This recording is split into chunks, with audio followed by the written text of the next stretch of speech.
grateful for the invitation to take part in today's important meeting. And I'm aware of the hour and I will therefore try to keep my remarks a bit short. For the past decade, I've had the privilege to live and work outside my native country. And at the same time, I've been able to engage with bright and ambitious university students on a daily basis. This opportunity has taught me much, and I'd like to share a few observations on a topic of significance to young leaders: the pragmatic benefits of human diversity. During the last few years, I've become familiar with a well-known Chinese idiom, shu tu tong gui. This proverb, if I said it correctly, tells us that there are different paths to the same destination. And that's an observation that's undeniably true. However, we also know that the shortest and therefore generally most efficient path between any 2 points is a straight line, a fact that seems to call into question the wisdom of this Chengyu. In other words, why should we expend time and effort considering alternative, more circuitous paths to a desired objective when we know there's a single optimal one? If I'm currently in Beijing and I want to visit a friend in Washington, D.C., I can't travel in a straight line because the physical mass of the Earth gets in my way. Everyone knows this fact, and therefore everyone would advise me of the best alternative: travel by air, probably fly over the North Pole.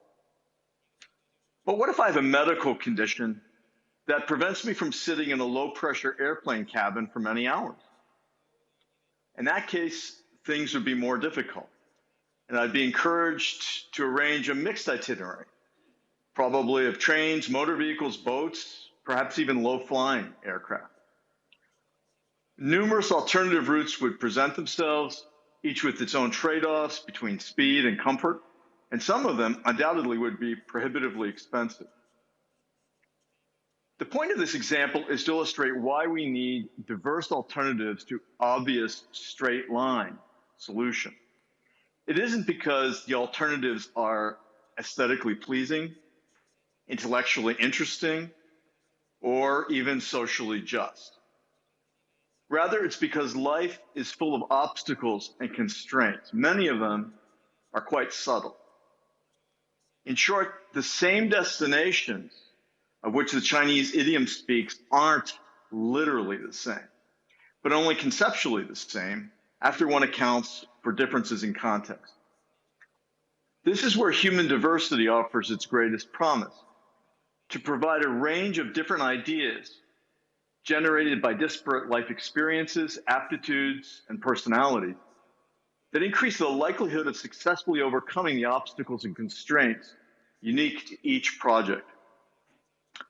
As young leaders from China and other nations work to overcome challenges in a variety of areas, from economic development to sustainable technology to pandemic mitigation, they'll see that it's the pragmatic, substantive imperative of the different paths idiom that's important, and that this requires a pragmatic, substantive understanding of diversity.